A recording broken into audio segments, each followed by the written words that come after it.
Seguimos en Monitor Económico y es momento de hablar con agentes económicos que nos vayan pintando un poco cómo está la situación de Paraguay en los diferentes aspectos. Y hoy toca hablar con gente del Ministerio de Hacienda para ver un poco la cuestión del endeudamiento, cómo estamos en los niveles de deuda en Paraguay y también las posibilidades de contraer otros compromisos. Ya está con nosotros el director de endeudamiento, el señor Iván Haas, a quien le saludamos. ¿Cómo te va, Iván?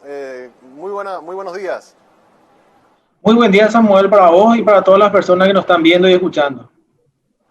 Bueno, es un gusto para mí poder conversar contigo y una de las primeras preguntas que quiero hacerte, que siempre solemos hablar sobre este tema, toda esta crisis económica nos demostró de que Paraguay tuvo una muy fuerte capacidad de resistencia, ¿verdad?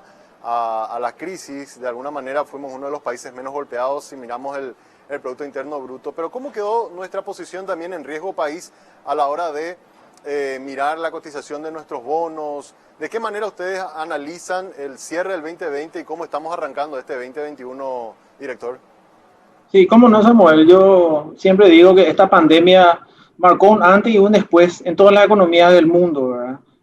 Y las características, dos de las características de todos los países fue que terminamos el 2020 con un nivel de endeudamiento más alto y con un déficit más elevado, ¿verdad? Por razones obvias, ¿verdad? De la caída en la recaudación tributaria de los países y el financiamiento de las necesidades de la pandemia, que esto requirió deuda, ¿verdad? Aún así, Paraguay es uno de los países que tiene el nivel de deuda más bajo en toda la región, ¿no?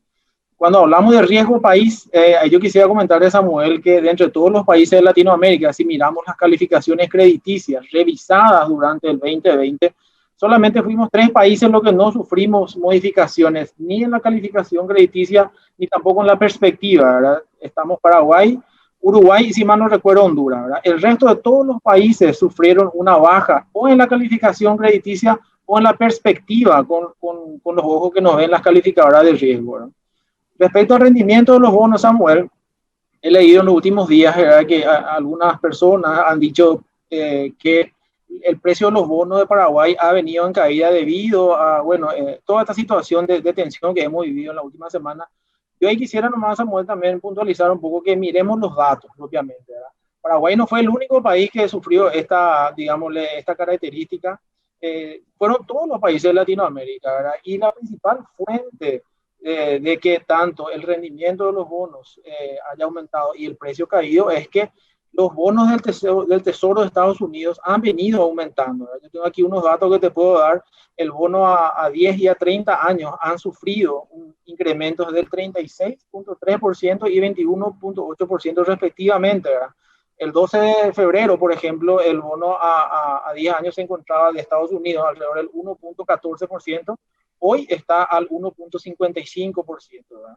Entonces, este es la principal fuente de por qué esto haya ocurrido, ¿verdad? Y además, otra cosa, Samuel, que hay que tener en cuenta, independientemente de la variación de los precios de los bonos y el rendimiento, esto no implica que esto modifique en alguna manera el calendario de pagos que Paraguay tiene comprometido con los acreedores, ¿verdad?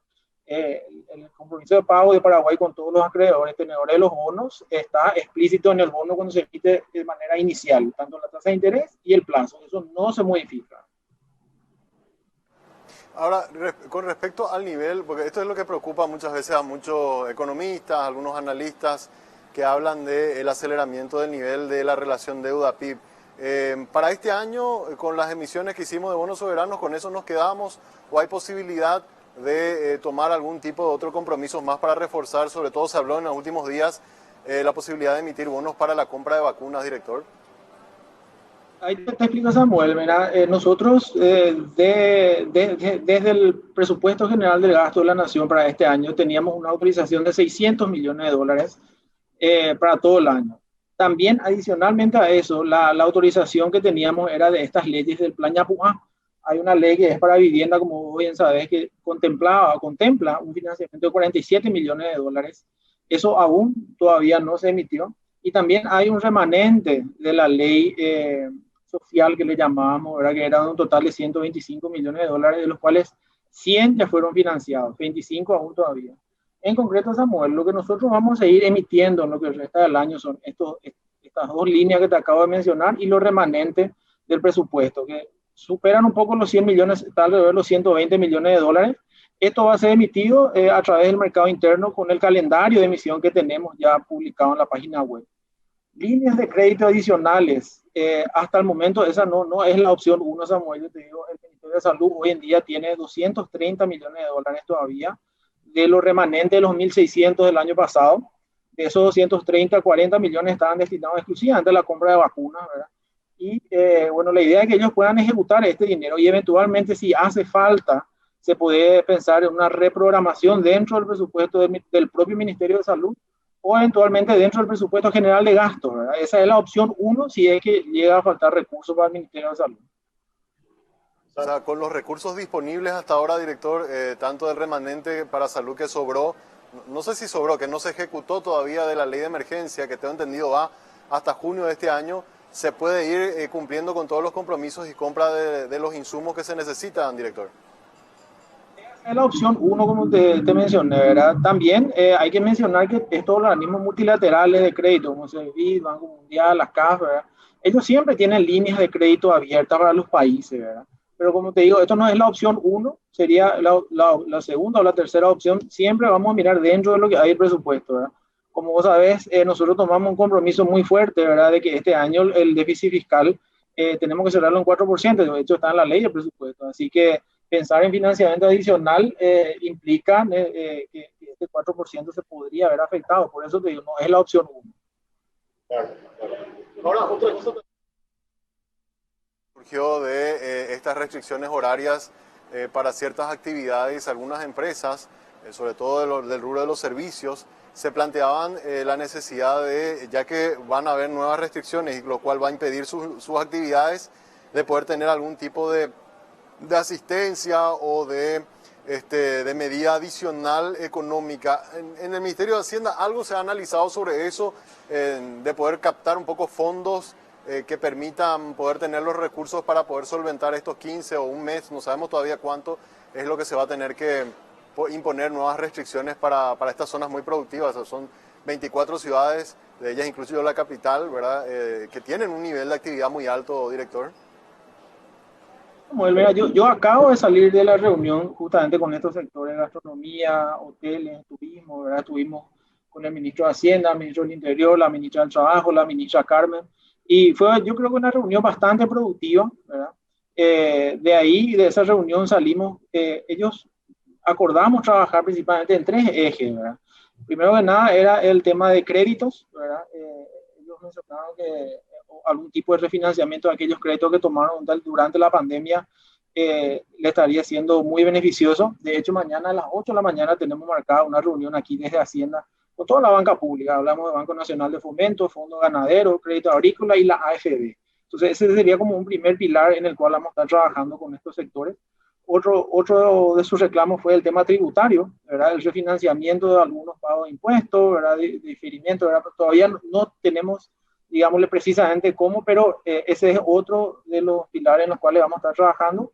Y también el tema de servicios básicos, ¿verdad? Aquí hablamos de energía eléctrica y agua corriente, ¿verdad? Entonces, en esos tres ejes nos comprometimos a trabajar con ellos. Repito, las medidas específicas todavía no están dadas, pero mañana arrancamos con la reunión con la banca pública, después iríamos con las empresas públicas y también con tributación. Ahí podría haberse, director, o sea, si bien es cierto no tienen todavía medidas específicas, como bien decís, pero podrían aplazarse pagos o fechas de pago de impuestos. Uno de los reclamos también que escuchamos esta mañana en la reacción de los diferentes gremios es el tema del aporte obrero patronal, que si bien es cierto se había aplazado, ahora estaban comenzando de nuevo a pagar. Todas esas opciones es las que se van a estar poniendo sobre la mesa a partir de mañana como para poder tomar lo más rápido posible medidas que puedan traer un poco de tranquilidad también a todo ese sector que se va a ver afectado. Samuel, mira, yo no quisiera adelantar nada y mucho menos hablar de postergación de pago de impuestos, ¿verdad? Pero sí, tal vez otras medidas, como vos sabés, hoy en día estos sectores ya gozan de un privilegio de que el IVA del 10% bajó al 5%, esto tiene una fecha de caducidad, creo que es en junio o julio, no recuerdo bien, tal vez medidas como eso se puede empezar a revisar, ¿verdad? Pero no la postergación de impuestos, ¿verdad? Respecto al tema de aporte obrero patronal, como sabrás, estaba pendiente una reglamentación de eso, ¿verdad? Donde se reducía el aporte patronal al IPS. El compromiso nuestro fue que ese decreto debería poder salir esta semana. Esto sería retroactivo incluso para los meses de enero y febrero, porque la ley ya fue emitida el año pasado. Así que eso también fue otro de los compromisos con estos sectores. Perfecto. ¿En la reunión para qué hora estaba marcada y con qué sectores, director? La idea es hacerlo mañana a las 8 de la mañana con estas entidades de crédito público. Eso sería el BNF, Fondo Ganadero, Crédito Agrícola y la AFD, ¿verdad? Y la idea es transmitirle a ellos la preocupación de estos sectores, ¿no? Y ver cómo podemos ayudarle. Tal vez una refinanciación de sus créditos. No quisiera adelantar nada, como digo, tenemos que hablar con ellos. Ahora, por ejemplo, hay muchos de ellos, es bueno que toque lo del tema de la refinanciación que ya habían tomado vía FOGAPI, por ejemplo, préstamos o incluso con créditos directos del BNF, y que ahora con esto algunos decían, bueno, ¿y cómo voy a hacer para pagar si yo no voy a poder estar operando al 100%, ¿verdad? Eso es lo que también se va a analizar, esos casos específicos de gente que está en esa situación, director. Así, Samuel. Mira, ellos mencionaron en la reunión que varios de los créditos que sacaban tenían un periodo de gracia de un año, ¿verdad? Tal vez, y ese año se está cumpliendo ahora prácticamente en abril. Entonces, ellos sugirieron que tal vez ver la posibilidad de ampliar ese periodo de gracia unos meses más medidas como esa es la que ellos manifestaron que le vendría muy bien. Claro, pues esto también, director, hay que entender y decirle a la audiencia, es muy dinámico, o sea, si hacemos bien, cumplimos bien las restricciones sanitarias y la cuestión de la alerta roja pasa a una situación un poco más controlable, las actividades rápidamente pueden volver a retomarse en las próximas semanas, con lo cual el impacto también se puede mitigar de alguna forma y poder no extender los plazos especiales por demasiado tiempo. Así, Samuel. De hecho, estos sectores venían trabajando, no al 100% obviamente de los niveles pre-pandemia, pero lo venían haciendo bajo las restricciones que estaban vigentes, ¿no? El horario hasta las 12. Hoy el ministro del Interior, les comunicó que la posibilidad de que siga este horario hasta las 12, por lo menos para los locales gastronómicos, y las personas que estén circulando en ese horario con una factura legal, ¿no? Que estuvo en un restaurante, etcétera. Entonces, de esa manera también alentar un poco a los sectores formales, ¿verdad? Que son finalmente los que cumplen todos los protocolos, ¿verdad? Sabemos muy bien que de repente los sectores informales son los focos más importantes de contagio hoy en día. Hay eso, porque también escuché eso antes de comenzar el programa, director, de que se estaba viendo la posibilidad de que no sea a las 20, sino hasta las 0 horas. Y si yo, por ejemplo, voy con mi familia a almorzar, perdón, a cenar en un local gastronómico, con el ticket pueda demostrar que estoy volviendo de ese lugar y de esa manera tampoco no tenga ningún problema de circulación. ¿Es la posibilidad que se está analizando, director?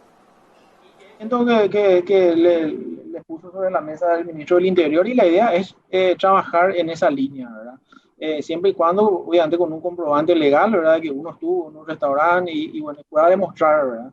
Siempre dentro del horario también permitido.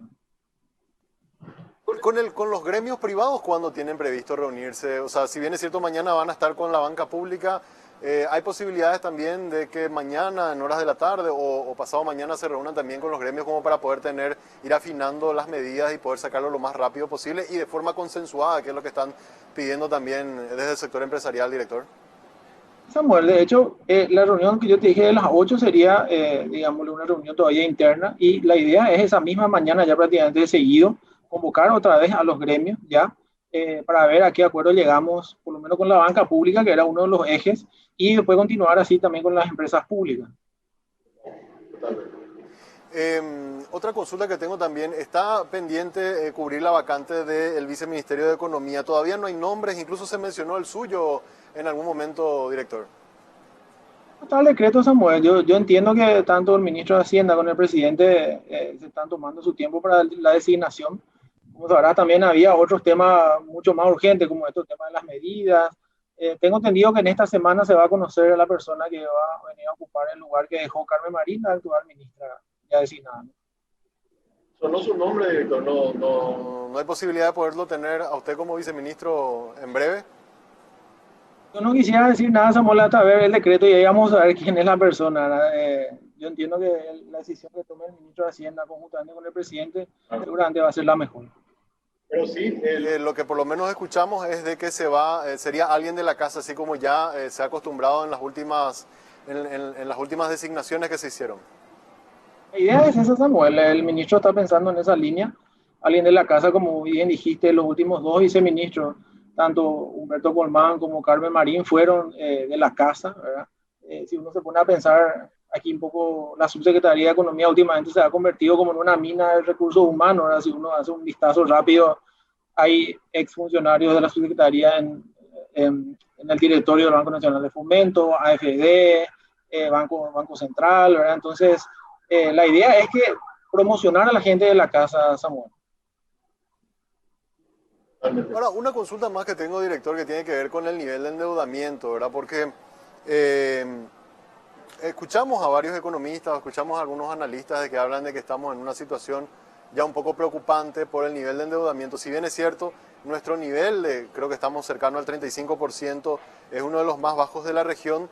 Lo que plantean es, si ven, es la capacidad de pago que tiene Paraguay para cumplir con todos sus compromisos sin ningún tipo de problemas y también los márgenes que queda una vez que emitimos deuda para poder invertir, ¿verdad? Porque todo este proceso de emisión de bonos soberanos comenzó con la idea de poder avanzar en la cuestión de la infraestructura y tener recursos, ¿verdad? ¿Cómo están analizando eso? ¿Hay un techo que está previsto hasta donde podamos alcanzar y hay posibilidades de también con recursos propios seguir financiando las obras de infraestructura tan necesarias para el país, director? Yo, como dije al inicio, Samuel, la pandemia marcó un antes y un después en las finanzas públicas de todos los países, ¿verdad?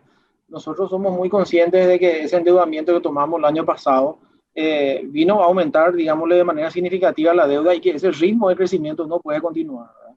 Nosotros, por eso instamos, ¿verdad?, tanto a los organismos multilaterales de crédito, a los bancos privados con los cuales trabajamos también, a que se involucren mucho más con el sector privado, ¿verdad? Nosotros creemos que el sector privado es fundamental para continuar con las obras de infraestructura vía estas modalidades, como conocerás, APP, concesiones, ¿verdad? Porque el ritmo que traíamos de inversiones vía endeudamiento, yo creo que no va a poder continuar por lo menos los próximos 2 a 3 años. Todavía esto muy en línea, ¿verdad?, con el compromiso de convergencia fiscal al 1.5%. Necesariamente, acá por el lado del sector público vamos a tener que hacer un freno, ¿verdad?, si queremos llegar en 4 años al 1.5%. Y ahí la participación del sector privado es fundamental, ¿verdad? Por eso nuevamente nosotros invitamos a estos organismos a que se acerquen al sector privado, vean proyectos rentables, ¿verdad? Porque finalmente el sector privado busca rentabilidad y que puedan llevarlo a cabo. Yo siempre pongo como ejemplo Tapeporá, ¿verdad? Tapeporá es, bueno, como sabrás, se duplicó el nivel de servicio excelente y el sector público no puso un centavo ahí, ¿verdad? Entonces, son proyectos como ese el que deberíamos explorar y hacia donde deberíamos apuntar por lo menos por los siguientes 2 a 3 años. Así mismo. Un tema que hace rato habló, que hace rato mencionó que seguimos nosotros con la idea de poder cerrar este año con un déficit del 4% del PIB. Vimos en los primeros 2 meses superávit fiscal, un nivel de recaudación bastante interesante. Con esos números positivos, ¿ese 4% se mantiene o hay posibilidad de que tenga un sesgo a la baja? ¿Cómo lo están analizando, director?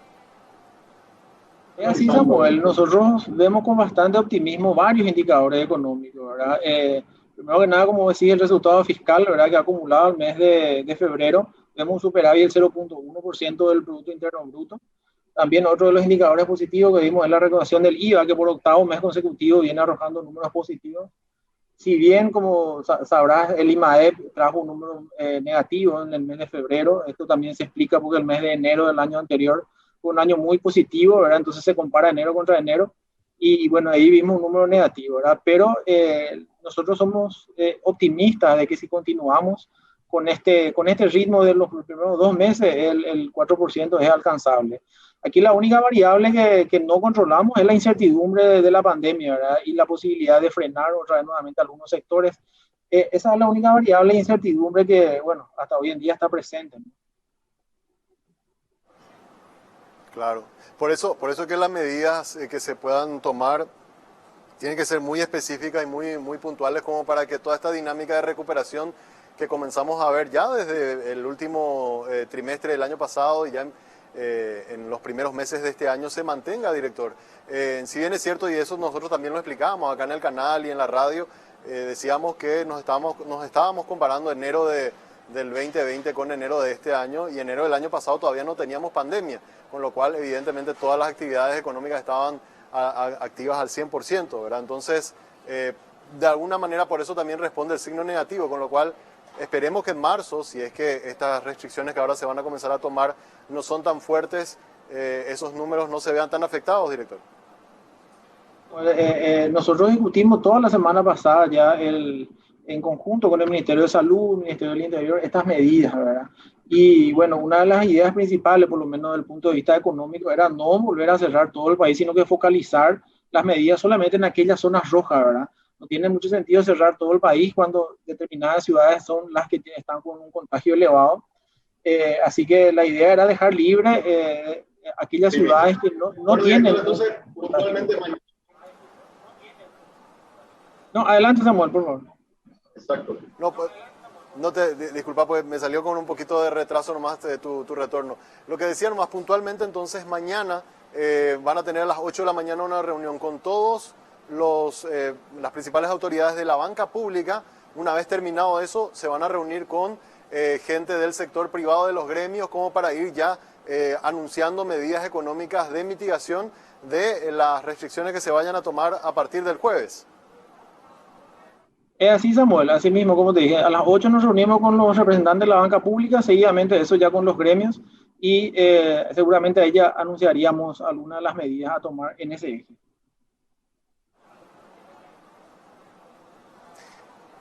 Este paquete de medidas, director, por último, ¿se van a centrar solamente en la cuestión de estos tres ejes que hablamos o en la semana podrían seguir tomándose otras medidas para ir complementando todo y traer un poco de tranquilidad también al sector privado que está un poco preocupado con los anuncios que se dieron ayer? La idea, Samuel, era atender a los sectores, como recién hablamos de focalización justamente. La idea era atender a estos sectores que se van a ver más afectados, ¿verdad? Principalmente el sector de la noche, ¿verdad? Los gastronómicos, eventos, hoteles, ¿verdad? Porque también, como sabrás, se habló de la posibilidad de que Semana Santa sea bastante restrictivo. Entonces, nos focalizamos en acciones en estos sectores, ¿verdad? En aquellos sectores que no van a parar, que siguen trabajando normalmente durante el día, en horario diurno. No creo que haya muchas acciones para ellos, sí para el sector de la noche. Así mismo. Muy bien, director, te agradezco mucho por tu tiempo, gracias por conversar con nosotros, vamos a estar atentos a las reuniones que tengan el día de mañana y expectantes también de las decisiones que se puedan tomar. Le agradezco a ustedes, Samuel, la invitación y bueno, a las órdenes aquí cuando quieran. Muchas gracias. Así estuvo con nosotros el director de endeudamiento del Ministerio de Hacienda. Hacemos una brevísima pausa, a la vuelta seguimos con más Monitor Económico.